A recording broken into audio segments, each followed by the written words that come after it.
Damien, perfect result? Perfect result, but after that, the guys don't need me to tell them it was poor enough performance. I thought we looked leggy, tired. Obviously not having a game for 3 weeks hasn't helped. You could feel a bit of tension in the ground from minute one as well. I thought I rubbed off on the guys and their decision making, and for so much at stake, because I believe we've jumped to fourth. It just felt flat everywhere. It was a strange atmosphere in the ground. I can't put my finger on it. Strangest atmosphere I turned to skins. I've been in football nearly 30 years. The strangest atmospheres I've ever seen. It's mad with 3,000 people, over 3,000 people, and both home ends packed to have that quiet atmosphere. I guess it probably was maybe the tension that was on the pitch seeping through as well, and both ways. Possibly, yeah. But here, it's been addressed after. Listen, we spoke about it before. You can't play the occasion. It's just a game, the 3 points, the team that's in front of you. And, listen, it's happened before. I think it was earlier in the season, UCD, and you end up defending for your lives last 20-25 minutes when you'd like to be dominating them in their half. A lot of things that we and the players aren't happy with. But as I just said to them there, you could argue it's a bigger win than the win 3 weeks ago here, but certainly a different atmosphere. The way we started the game as well, really positive on the front foot. Deserved to be in front when we took the lead. Yeah, absolutely. Created chances, half chances, moments. Like I said, we were gripping the bat too tight, too tense in our decision making. So just keeping simplicity in our game, and they obviously get back into the game with I don't know, it's hard with the angles you get in LOI TV, not having to go with them. I'm not sure how far Pat's hand was out, but they've counted us. We looked open in the first half, I'd have to say. But the second half, you're always looking for that third goal. It didn't come, and that's where you have to defend. And we tinkered and changed a few things just to shore it up, I guess, which isn't pretty, but hey. Was the big thing getting that goal before half time and pushing them? Because it's probably easy to just take stock. The goal they got's a bit of a sucker punch, a penalty. We stayed on the front foot and went into. Yeah, listen, it was nice. It was just a moment, an elite moment. Fullback walking out to Will. Like I said, they've that connection. It's brilliant. It's elite from Harry. It's everything I know about. And Will, his pace, his time, his finish. But here, if we didn't get it, I would expect us to, in my head, let's go out and, proper dominate this second half. But that never came. Whether it was off the back of knowing we were 2-1 up, I don't know. There was a real flatness about us tonight. Like I said, putting the finger on it will be hard. Whether it was nerves, whether it was a game without no game for 3 weeks, I don't know. But here, lungs, legs are opened up now, and we'll bounce into Monday.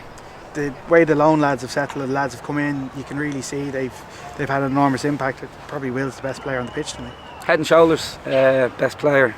And listen, I have to say about H as well. Even when he looked leggy. Even when his game is off, he gets stats. He affects games. So listen, the club we should. Well, I'm saying go all out to keep them for next year. I'd love to keep them. Whoever's here would love to keep them, because they're massive players, and obviously that's the big plus of having Hull as our partners. Yeah, Harry gave an interview today, I think, to the Hull Academy, and spoke about how well he settled in. It was his first time away from home. He'd never lived out of the country before. He's obviously got Will and Harry Fisk as well helping him, so he genuinely looks like he's a happy kid. You can see that on the pitch as well. Brilliant. I'm so pleased for him. I was so proud that he did come over. What he was told to come over or not, I don't know, but the three of them, let's not give them too many compliments. They're all 20, 21. I left home at 16, so but it's brilliant for them. It's all part of growing up, and so yeah, they're doing great on the pitch and all, but leaving your comfort zone and coming over here not knowing what to expect about me, the club, the training, the league, the country, but he's embraced absolutely everything. The three of them have, and they've settled in so well, so they are absolutely the benchmark for Hull players coming over. Absolutely. Gavin Malloy, I don't really like building him up because I don't want people to know how good he is, but he was brilliant again tonight. 50 appearances for the club, great milestone to reach so young. 50th, yeah, we just he got a round of applause there. I think Will Jarvis was his first senior goal as well, so he got a round of applause. But I have to say, even the round of applause that the lads give the two lads was a bit mirrored the atmosphere here maybe tonight. I was like, lads, you can give them more. But yeah, Gav, brilliant. He's a silent assassin. He knows it. He knows how good he is. Even when he's not in team of the week, I don't know who chooses that nonsense. He should be in team of the week. People canvass for young player, this and that. He's the best young player in the league.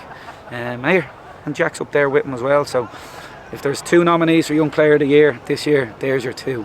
Anyone outside of that, nonsense.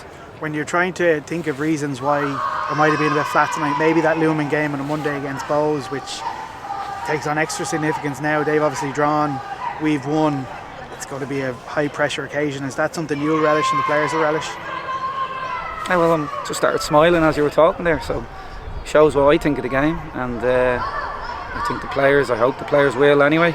I'm sure, I hope that you say looming there, all eyes and concentration had to be on tonight, so I hope eyes weren't on Bohs, because we needed to take care of 3 points tonight. Was it pretty? No, but like I said, it's a bigger win than 3 weeks ago, so roll on Monday. It shows, I suppose, how far you've come, because winning ugly was not something we did at times last year. We couldn't really turn losses into draws, and sometimes draws into wins. It seems you've got that skill now in this group.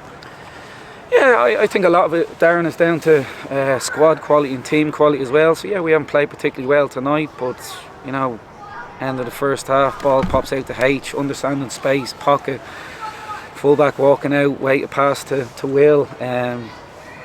That's just quality. So the team is a markedly different team to what started here 18 months ago, live on RT against Pats. It's a different animal. I think it's there for everybody to see, and yeah, I think it is a pleasing thing. I guess tonight haven't played well, but we've won.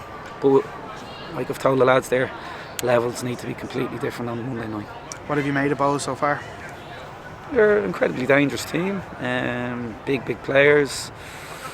Players in form, yeah, they'll be disappointed with their draw tonight, but Damien always a really difficult place to go, and it's time we turn them over there. Very simple. Do you expect any bodies back? Obviously you've got a couple of injuries you're dealing with at the moment. No. So like we've done for 18 months, we'll just adapt and move on, so that's why it's important. Listen, the squad still, I'm used to having 6, 7, 8 out. We've got 3, Dotty, May, Boydie, and they'll be back, I don't know, especially Dotty. It was good to see him out of the wheelchair tonight down there watching the warm-up on crutches. But no, listen, the bench was strong enough, yeah. The 2 boys, attacking boys, are misses, but the lads have stepped up and done brilliantly well. Thanks, Damien. Cheers, guys.